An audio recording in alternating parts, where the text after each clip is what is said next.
What's up, everyone? Welcome back to another episode of The Sit Down. Today, I'm sitting down with Coach Cedric Hartman, who is the athletic director and head football coach for Conroe High School, as well as the assistant director and head girls basketball coach, Coach Tamesha Houston. Enjoy the show.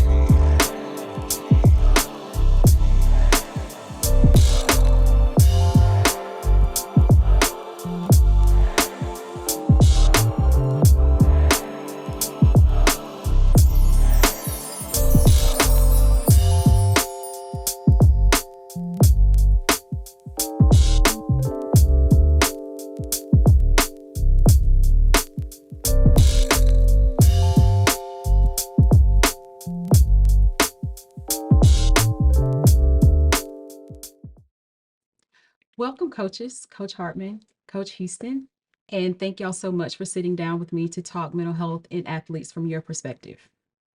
Uh, Coach Hartman, I'll start with you. Okay. Take us on a journey from you growing up playing sports to where you are now. Oh wow. Grew up in Houston, Texas.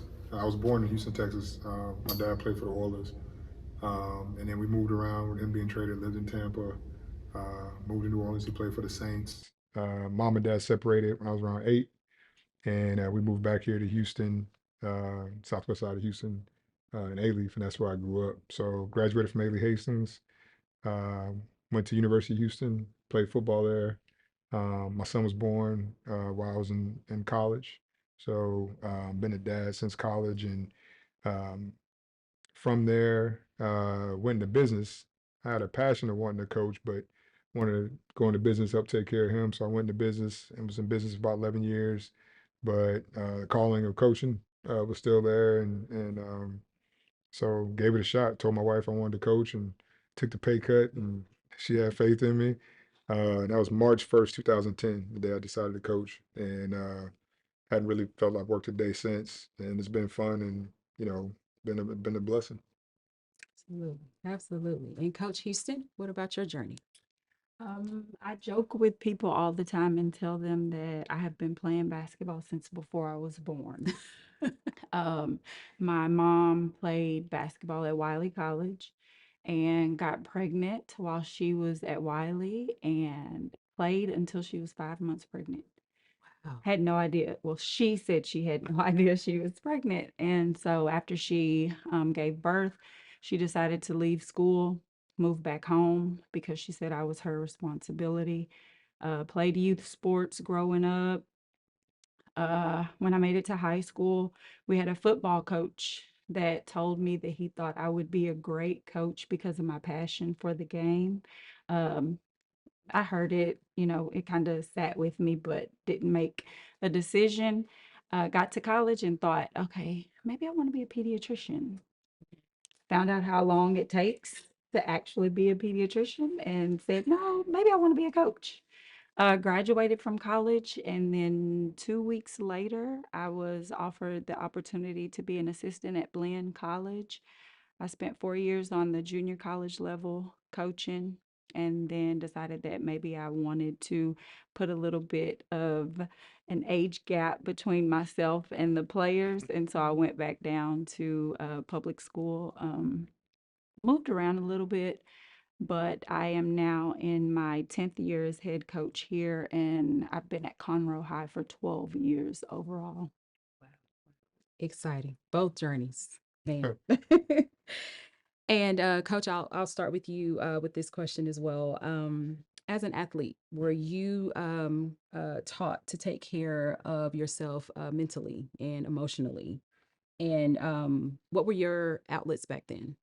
Um, you know, Back I guess when I was playing, they didn't talk about mental health a lot. And so my mental health outlet was my mom.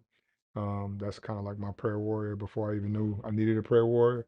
And considering my mom and dad separating early, us moving back to Houston, sports was my outlet. I had a lot of emotion, a lot of confusion, a lot of anger, and football was a way for me to kind of channel that out in a way where I wouldn't get in trouble, honestly. And it kind of taught me how to kind of take my thoughts and then say okay and deal with the situation and then channel in a different way. So, um, you know, the way that I was taught through my mom early on was to pray, but she kept us involved and kept us, when I say us, me and my brother, very active in sports to where we had a way to channel the aggression out, and it worked for me, and so I just stuck with it.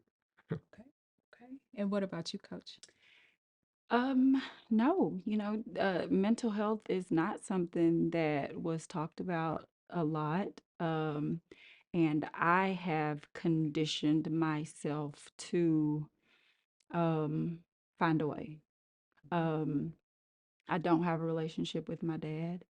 And so the early rejection from him kind of put me in a space mentally to where I did not want to open up to people, but the one constant has been my family.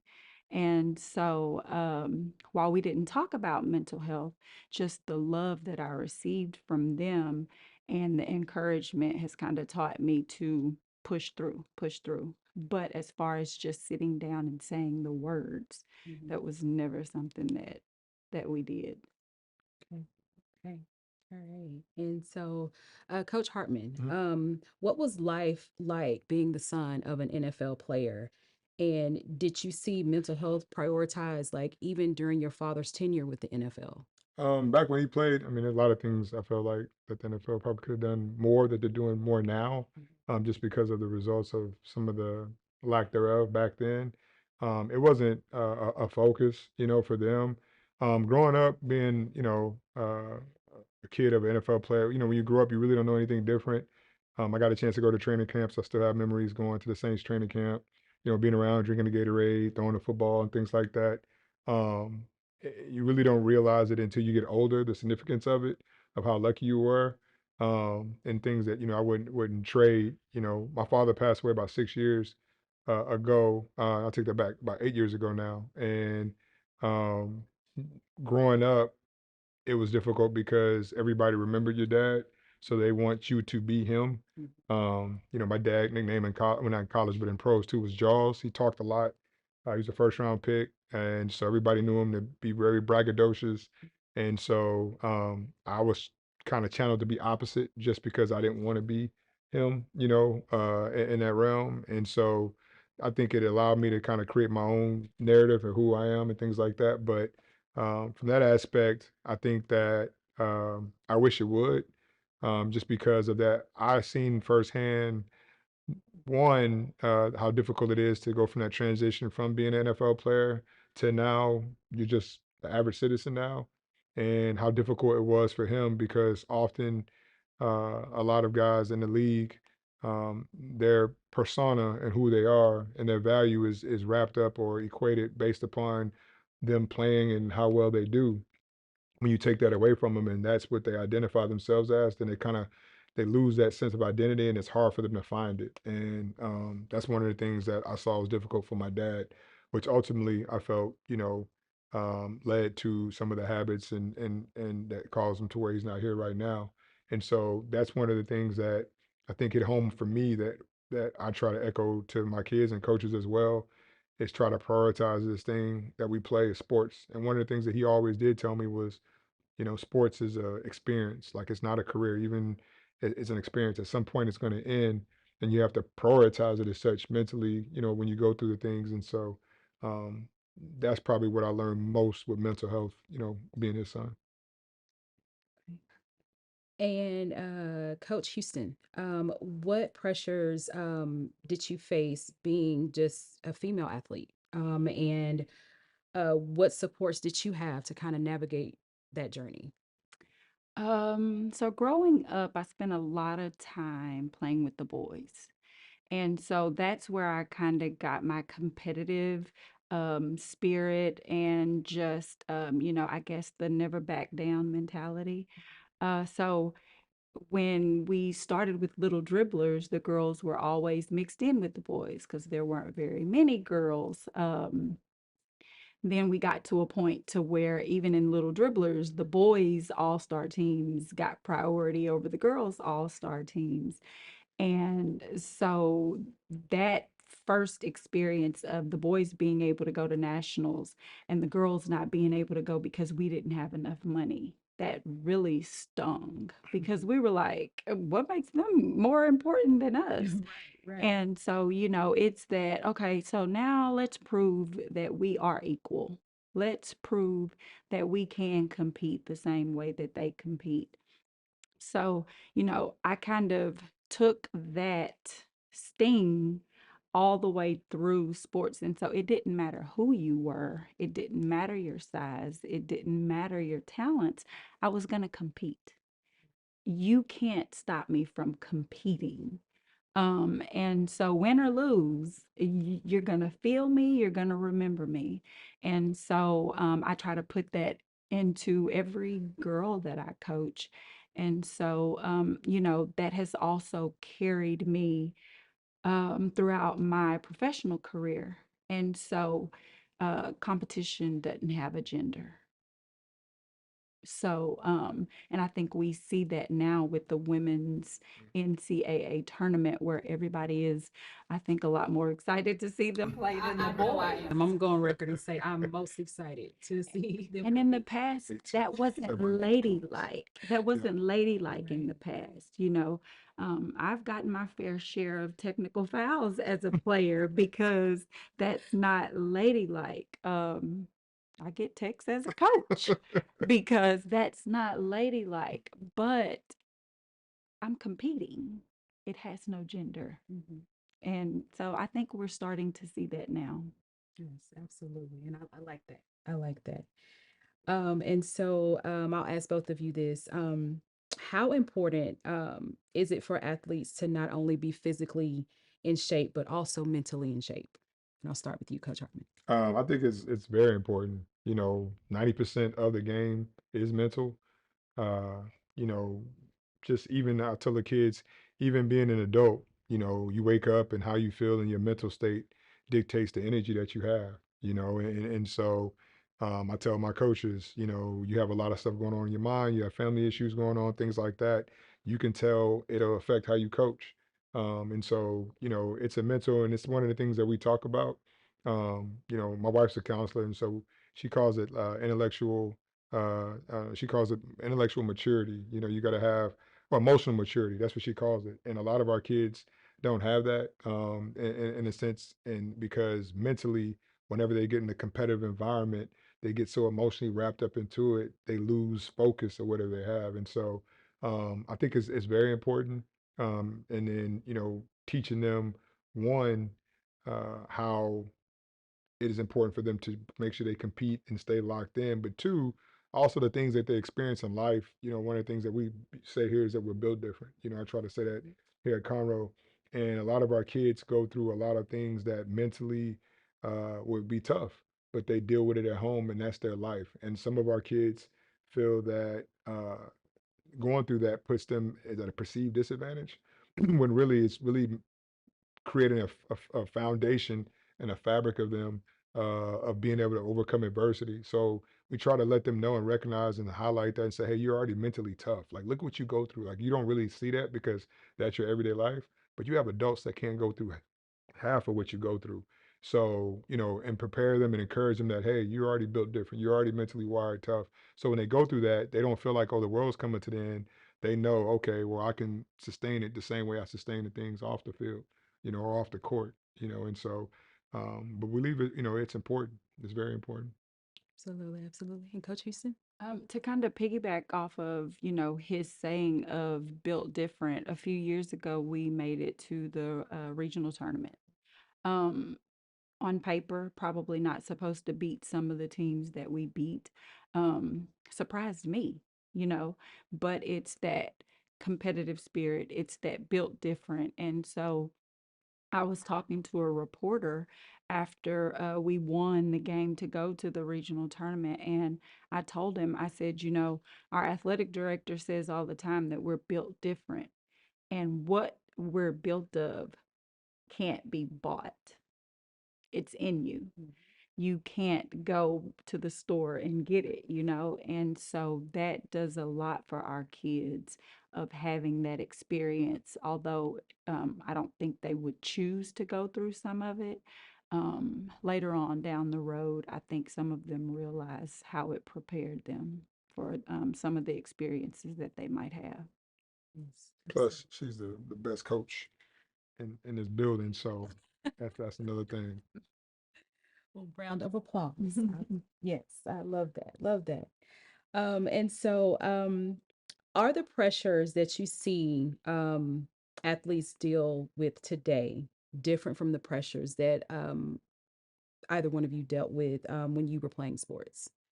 Yes, I think social media has created more noise for the kids compared to when we were there. You know, if we had a bad game, you just heard about it in the locker room, and then you're 6 feet, in school or whatever. Not even school, just whoever you communicate with.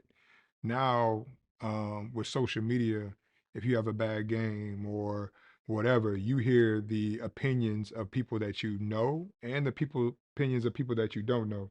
You hear the opinions of people that care about you and the opinions of people that don't have any care for you. And as a child or as a student, or a player, young player, it's tough to decipher between the two, because you want to have that feeling of acceptance. And so I think that's tough. And I think that a lot of times us as adults, we ignore that because we know how to cut it on and off. But, these kids, that's what they live through. So you have to prioritize it, but then you also have to be empathetic to understand that they're hearing the opinions like, the water cooler talk. If somebody's talking about a game in the community, you may not hear it on that's guys on the corner. But now with social media on Facebook or Instagram, they can post and put how they actually feel. And I think a lot of people don't realize that. So it's tough, not just that, but then also the comparison, when you kind of have a sense of pride if you feel like you was the best in the gym. And now these kids, they're competing versus things that they see on social media. This kid in California, this kid in Louisiana, this kid. And then a lot of times what they're seeing is just the highlights of actually what's going on. So they're comparing their lives versus a highlight, and they're wondering, okay, I'm going through all this stuff and this person is hadn't missed a shot, Mhm. or this person catches all their touchdowns. You know what I'm saying? And so you're competing versus a false depiction of how life really is. And it's difficult for kids to even decipher that. So I can only imagine if I heard everybody's opinion of me, or if I'm trying to compete and I see like not only what I see here, but then everybody, and I'm talking about I got to get compared versus that, it'll be very tough. So yeah, it's a lot different. Yes, yes, I agree with you wholeheartedly. Yeah, What about you, Coach? A lot of these kids are living for likes. yeah, I need to get likes. I can't tell you how many times when we have a free moment, my girls are doing TikToks. hmm Or you think about how many times either of us we post something to social media and we check to see how many people have liked it, you know. And so the athletes they make a mistake, and before they can even get to the locker room and take their shoes off, it's already posted and yep, people are commenting. I just saw on the internet earlier today during a softball game where um, the player called the girl that had just gotten safe a fat blank, you know, and it's just her saying it out of frustration. She probably didn't mean it, or maybe she did, but now everybody knows that you said it because they got it on film, they posted it, the person that you said it about retweeted it and commented. And so now for the next few hours or the next week, she's going to have to live with it, come back, retract her statement, issue an apology, all so that she doesn't lose whatever, even if she has an NIL there, she doesn't, you know, lose that. So yes, lots of pressure, and I couldn't imagine having to go through it. I don't understand how the athletes that are at the top of their mm, game manage. Um, if I was LeBron James, I'd probably be somewhere, as Dr. Smith says, rocking in a Yeah, corner. yeah, No. yeah. Just having to deal with that on a daily basis. Yeah, absolutely. And I mean, I think we could probably go on and on about just that one statement you just said. I couldn't not imagine. And I think that's a lot of the reason why I know for me personally, I'm not on social media a lot. I mean, obviously doing this has stretched me to kind of increase my presence a little bit more, but I just could not imagine being an athlete. I mean, a high profile athlete, but just an athlete, period. I mean, even a coach, like you said, it's just so easy to just jump on the internet on any platform and just talk about or just express how you feel and just not caring about how you affect the next person or the person that you're speaking of. I mean, it's literally as easy as having a thought or an emotion, typing it and hit send or upload and then put your phone down and that's it. Like Ev- it's just that fast. Everybody is an expert. Yep. Mhm. Absolutely. Absolutely. Absolutely. And so, coaches, how do each of you recenter yourselves, like in terms of balancing home and personal life and being a coach? Uh, for me, my personal life, my family is important. I try to have an outlet and get away. Like Coach Houston, like I'm passionate about the sport. So it's hard for me to cut it off. And I think my wife understands. I'll take a shower and a play will come up or defense and blitz, and I'm on the shower door. That's her joke. And then she gets in the shower, it's like, oh, we thinking about plays because it's still in there. That's just or a napkin or something like that. And so, but I think it's harder for me. I'm not saying it's harder for me. I have to make a conscious effort to shut it off and disconnect. And so, because I don't think I'm doing things where I'm watching a game or writing something down, but my family sees it. So I try to keep my phone aside and keep that away to where I'm not answering emails or answering phone calls. I have a daughter at 17, so I try to be present and hear about her day, and we joke or watch a movie or go to her practice. She runs track, and my wife and I, we try to, do things where we go out. We're not talking about ball. We're going out and I'm, going out for dinner, or we try to do things like that. Because during the season, this is my life. I'm responsible for, 320 kids. They're just and that's just in football. And so they understand that, and they give me that leeway. And then, I have my hobbies. I love music. I'm a closet DJ. So I get home, go on my back patio, put my mix track up, and I got a terabyte worth of music, and I just DJ. I'll sit out there and just play music, just to kind of get away. And so, you got to find ways to separate yourself, because when you do have a passion about something, that passion can also, burn you up. It can engulf you. So you really have to say, okay, I need some time away. So I'm blessed enough to have a family that understands, but then also will plan for me if I don't plan for myself. So Absolutely. A little harder for me, because my husband and I are both basketball people, and so we're always talking basketball. But in the past, it would be me initiating the conversation because he just got into coaching this year. And so he would be like, "You're at home, you're with the kids, you're with us. Like, I don't want to talk about that." Unless we're talking about a game that we're watching. Well, this year he got into coaching and he was around it, and so now we're both talking about it. And then now he's like, I'm not doing this. I'm not doing this. I'm not talking about those kids. And then our daughters, they're around it. And so my 6-year old, she and I were sitting in the bed and we're watching LSU and Alabama women play. And just out of the blue, she says, I don't like basketball. I don't want to play basketball. And I didn't respond to her, but she's always around it. She's always hearing it. We're always talking about it. And so she is like, she needs a break from it. And so I need to get better. We need to get better. But we still prioritize family. um, the girls were my players were able to see me and my husband and my kids weekly, so they understand that family is important. I make sure to give them time off during the season, so they understand that you don't have to always choose this. Mhm. You can go and get away and go do something else. And but I do need to do a better job of getting away and clearing my head and not being so much about basketball. And I can understand that it's hard, but baby steps, Yeah. baby steps, baby steps. All right. And so coaches, with your experiences or individual experiences playing at the collegiate level, how do you help your young athletes mentally prepare for life as a college athlete? Um, I, I'm a strong believer in tangible examples. And so anything I can do, either bringing guys in that have been there, we're blessed to have a staff where probably about 90% of our guys have played, college ball. So we talk about our experiences.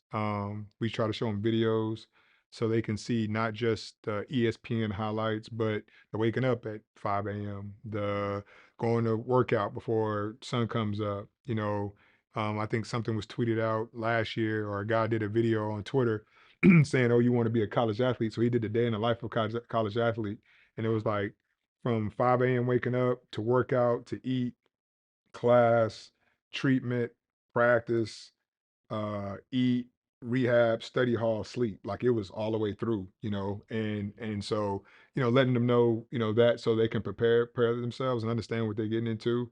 Telling them stories about, guys, my first year in college, the hardest year, especially during 2 days. They don't do 2 days as much, but hearing like seeing guys at the first practice and then coming back and seeing their locker clean out the second practice because they got homesick and going home. So we try to, talk to them about that, and let them know that it's a full time commitment.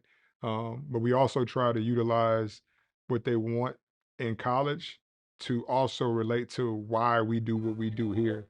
Um, you know, it's not as much, but it's still sacrifice. Mhm. We come back on Saturdays after games and watch film, and work out. Why the coach? Because this is what you do, and so practice. We watch film, after practice, things like that. You have to lift weights, things like that. Summertime, hey, you here? Well, then you're up here. And so we talk about that and to help try to prepare them. But as much as we do, I think we could do a better job. But I still feel like that because even when they go, it's still tough. Mhm. As much as I prepare my guys, the first time I call them, hey, coach, you told me. I'm like, yeah, so. But I think that that's what we try to do. We try to, provide as much examples for them as possible, so they at least know. They can't say, well, nobody told me it was going to be like that. So I bring a lot of what I experienced as a coach and a player to them in practice, the beginning of the year, with communication, just making sure the parents understand. I need them communicating because their college coach is not going to talk to you. I need them to self advocate. So while you might be upset about something, I need to hear from her. Unless it's, something that is physically harming or mentally harming them, I need to hear from them. In practices, I need you to be if there's no walking in the college practice when we're going from drill to drill, there's no walking in our practice. If you're not going to be here, I need you to let me know ahead of time. Don't, because if you have a job, if there's no call, no show. So, just different things that they don't understand in the beginning, of why, because they all want to know why.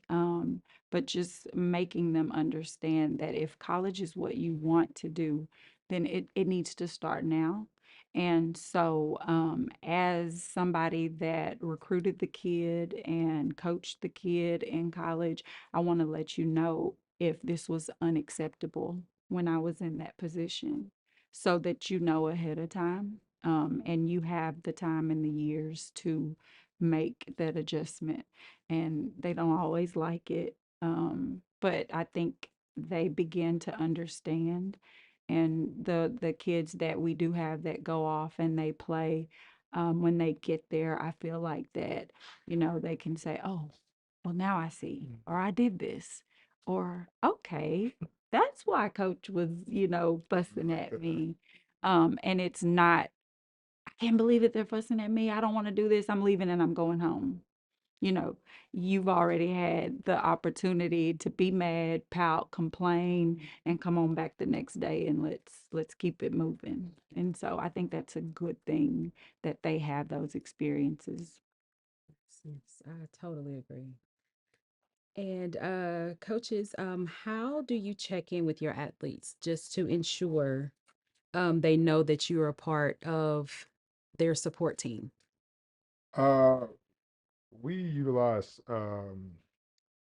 It's funny because we talk to our athletes. We have like group texts that we have, and then we utilize social media for me is a way that I keep track of my athletes. For some reason, these kids like to, they may not talk to you, but you can tell if they're in a good mood, bad mood, everything that's going on because they post on social media.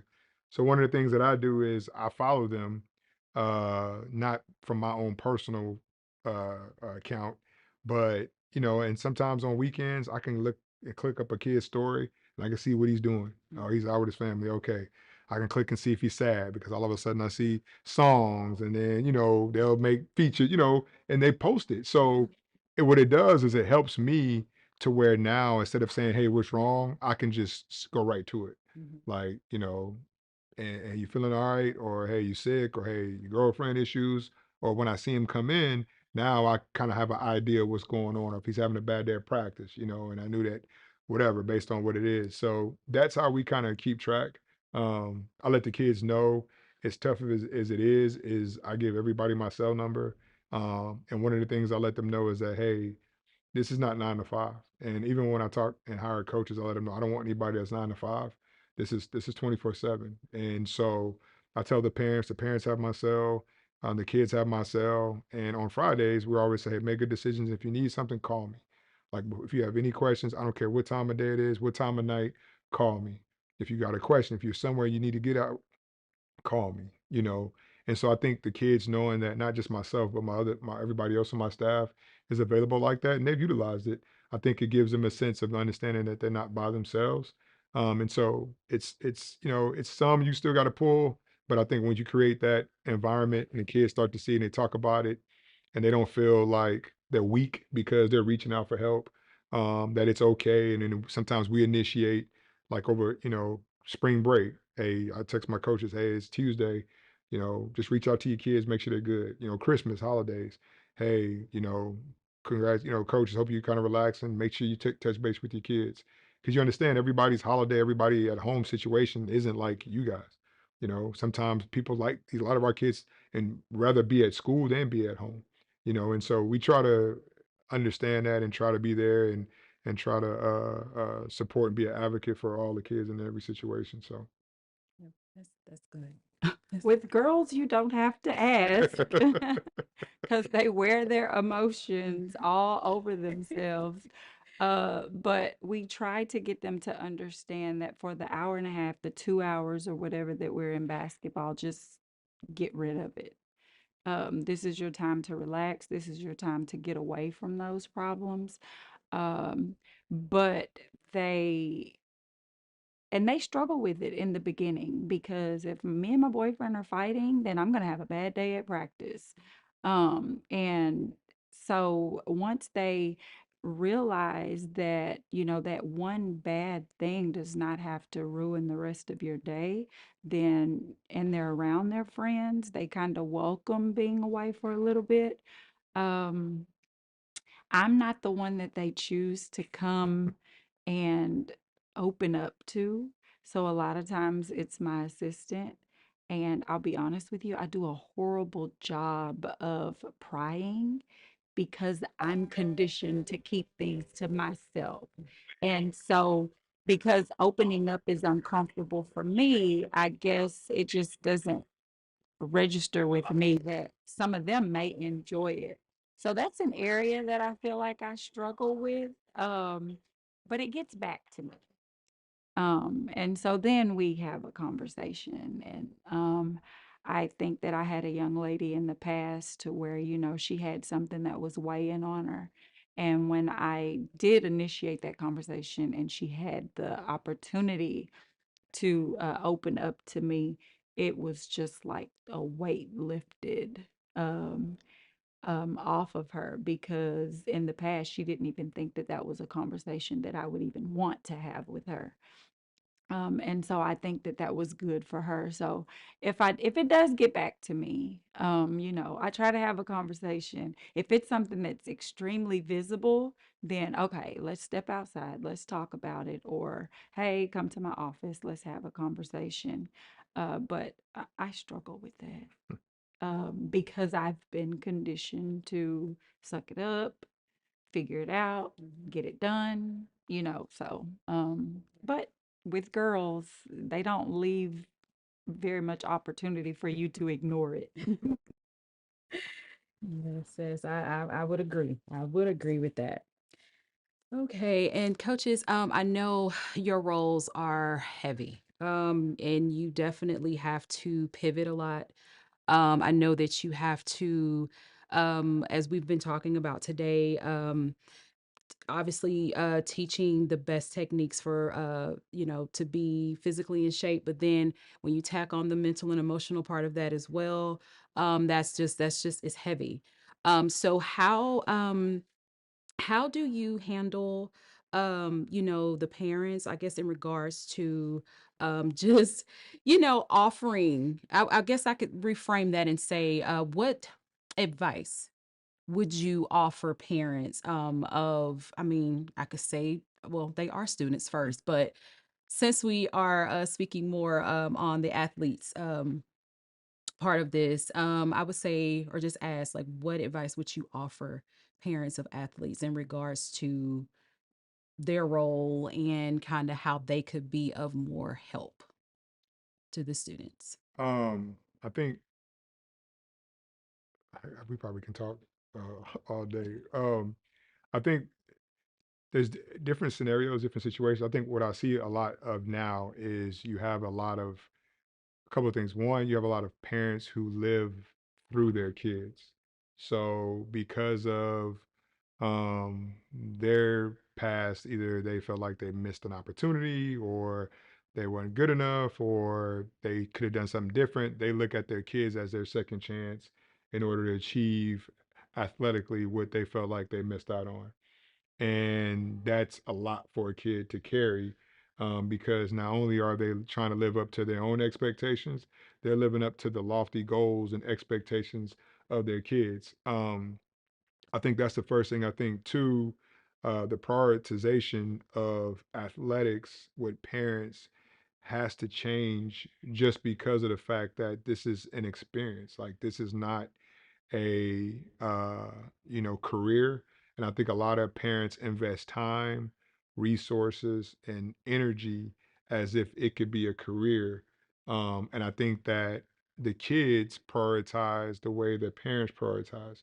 And you can say that you don't. It could be directly by just telling the kid that, or it could be indirectly by just simply what you talk to your kid, what you talk about to your kids. The first thing that you do with Johnny when he comes in is to ask how many touchdowns he scored, or how many interceptions, or how many points he scored. Then that's what they're going to prioritize over their grades. You can say, "Yeah, I want you to take care of your grades," but if you don't celebrate making good grades, or turning in a work assignment, or talk to them, or ask them, or be on them as much as you do them about their practice, or what team they're playing on, or how many minutes, or if they're starting, then that's what a kid is going to be programmed to prioritize themselves in. And so I think that, with that, those two things is the things I think that has is make it tough for these kids. And so when they do bad, then that's it. Or that's what they identify themselves as. So when it is over and you're a senior and you don't get a chance to go play college ball, so then who am I now? Because all my life I was the running back, or the shooting guard, or the shortstop. And so we as adults have to do a better job of, yeah, you want to do your best and you emphasize that, and that's fine. But we have to invest in the things in our kids, and so they can prioritize and say, yeah, I can do this, but then this is not doesn't define me. And I think if we do that, I think it'll help with the mental health because they can prioritize it. But then I think it'll also help with the transition for a lot of our kids that once it's done, then they can go easily on and then take some of the habits that they've learned being a part of teams and utilize that in the other careers that they have. But they don't even see that they're gaining or gaining those experiences because all they want to do is be what everybody else to talk to them about. So that's one of the things I can say that we try to do here as much as possible is hammer that home. But it's tough because you do it here for the 2 hours that you have them, and then they go home, and then uncle, coach, granddad, person at church, Yeah. like it's hard to go over all those different type of interactions that they get all the time. So that's what I would say. I think that, part of the answer to that is um let them play. Um and if they are upset, don't immediately start fussing and criticizing and telling them what they should have done, what they could have done. Not everybody's going to have a perfect game every game. Ask them if they had fun. Ask them, what Hmm. their teammate did that was good or helped them win, and just congratulate them on the win or tell them that it's not the end of the world for the loss. Be there. Yeah, I've had kids to where they play for me for 4 years and I don't see their parent until senior night. yeah, And so be there. My mom rarely missed a game. And when I made it to college, she came to almost every Saturday game my first 2 years. She was the one constant. In high school, if she was running late, the other parents would like call me the nickname that she called me until she got there. Um, and she still comes to watch me coach. And I tell people that regardless, I know there is one person in the gym that is rooting for me. And, I'm seasoned, you know? And so just be there, just support them, let them see you and see that you care about what they are doing when they are away from you. Don't use sport as a babysitter. Um, and, celebrate their grades or help them improve their grades. The same way that my 1 year old can count to 10 and I'm excited, I need to have that same excitement when she gets a good grade on her paper, when she's a freshman in high school or college. So education is going to carry most of them just how it has carried most of us because we didn't make it in sport. So I think that everything, sport and academics, need to be equally important. But the biggest part of that is the support yeah, piece. Support them and be there for them and talk to them, acknowledge them, let them know that you care, that, about everything that they're doing. Um, and the coach part of that, don't immediately criticize the coach They because do snap the fingers like that's that child is going to take what you say as gold. hmm, So if you say the coach doesn't know what they're doing, they might get out there and play for them, but they're not going to trust and believe them because my mama said or my daddy said that that coach doesn't know what they're doing. You know, we don't always make the right calls. I don't always draw up the right play, but it doesn't mean that I'm not educated in what I'm doing. I made a mistake, yeah, you know? And so I think that's the first thing that a parent wants to say is, oh, that coach don't know what they doing. And that kid internalizes that and they believe that because you're my mama, you're my daddy. And so I have to believe what you're saying. And you're ruining the relationship and you're ruining their experience, all because maybe um, little bit sat on the bench 5 minutes more than what you wanted them to, you know. Um, we want to play every kid that we have on the team, but we can't. And if we did and we lost, there's somebody else sitting in this seat. Now who's going to feed our kids? Who's going to, keep the lights on at our house? And so while we want everybody to get equal play and time, we just live in a society where that's just not realistic once they get to a certain level of competition. And now if I have 10 hoopers, Yeah. everybody playing, everybody is playing because then that makes my job easier. So, we can talk till tomorrow about this, but I'll cut it off right there. No, no, thank you. And I thank you for both of your responses. And I like to ask this question when I'm with coaches, just because it is definitely something that parents need to know. And obviously, my platform obviously is calm. It's not heated. It's not after a game, because what coach wants to be approached after a game, especially if there's, if you've lost. Right. And so I do think that what both of you have said is definitely helpful. Um, and I'm hoping that, that, hey, if I can just reach one parent, Yeah. that definitely makes my heart happy for sure. But I mean, I do think that there is a lot, and a lot of parents don't see. I'm a parent of an athlete. I don't know, if you gave me a board and say, hey, take this team and do this, I would literally be like, what you want me to do, what, so that's not my ministry, you know what I mean? But I also have enough understanding to know that, every coach and anyone that's in a specific role, they need to have autonomy in their role. Like, they need to be able to navigate and do what they need to do. Like, give them a chance. Like you said, one mistake is not a reason to say that the coach doesn't know what he or she is doing, or one mistake is not enough to say, you know what, I'm gonna yank my kid off this team. Right. Because again, what message are you, sending to your kid? They're gonna grow up thinking, oh, well, I get this job, when they get older, I get this job. Yep. One mistake happened. Oh, I'm quitting. Well, that is not going to be the best decision, Unemployed. Right, right. You are going to be unemployed. And so definitely I think that again, that what you both have said in regards to this, and obviously everything we've discussed today, is helpful. And I'm hoping that again, one parent will take it and see it and apply it. So thank you both.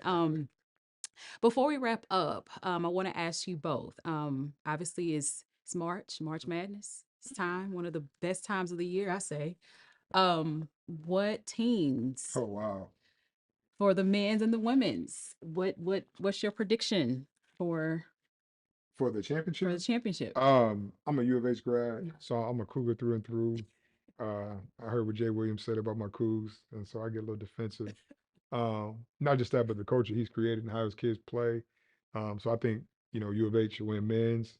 Um, I'm a huge, huge, huge Don Staley fan. Huge. And what she's built, I don't think that it gets enough attention. I think now, that she's on kind of the uptick and she's one of the elite.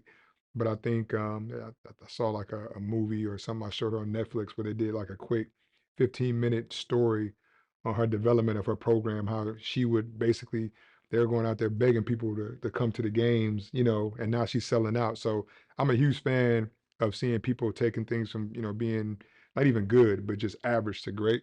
So, I think that she's gonna cut the nets down. Plus I felt like she should have cut the nets down last year, but she faced one of the best players that ever played, in Kaylin. So hopefully she get a chance to do it this year.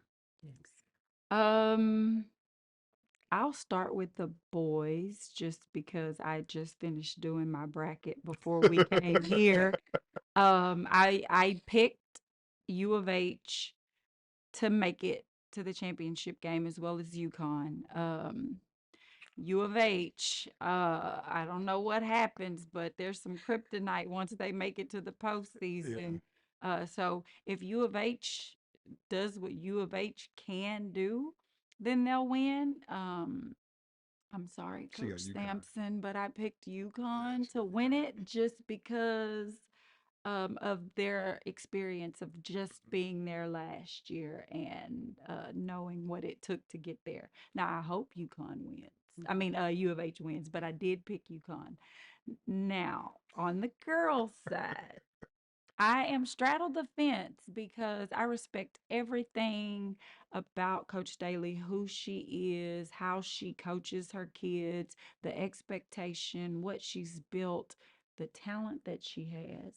Um, I am also a Kim Mulkey fan just because when she first got to Baylor, I was at McLennan in Waco, and so I've kind of watched her. Um, uh, and plus, my husband is from Baton Rouge, and so he would be mad at me Yeah. if Yes, he's going to LSU. I didn't pick LSU. As hard as it is for a team to beat a team 3 times, I still picked South Carolina just because of the depth of her team. Um, so we'll see. Yeah. We'll see. We'll see. We'll see. But I did have South Carolina and LSU in the championship. Yes, that's interesting because I also am going for U of H and I'm also on the fence with LSU and South Carolina. So, yes, I do like Kim Mulkey. I did definitely liked her at Baylor.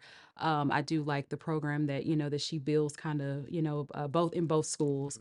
But, I am a Houston Comets fan. So, any one of them, I mean, so Dawn Staley's definitely been one that I have, enjoyed seeing her play, and I'm also happy to see her coaching as well. So I'm on the fence, but if I had to pick one, I would probably go with South Carolina, but that's just me. But I'm okay if either one wins. So, but yeah, so okay. Well, thank y'all both so much for taking time out of your busy, busy, busy schedules to sit down and talk mental health and athletes with me today. And I wish you both an abundance of success with your program. I think you are both are doing some great things. And I look forward to the success of all sports under your leadership in the future, now and in the future. Thank you for Thank you, having me. thank you, thank you for having us. It's a tremendous opportunity, and we're looking forward to it. So I appreciate it. Thank you. Thank you. Thank you so much.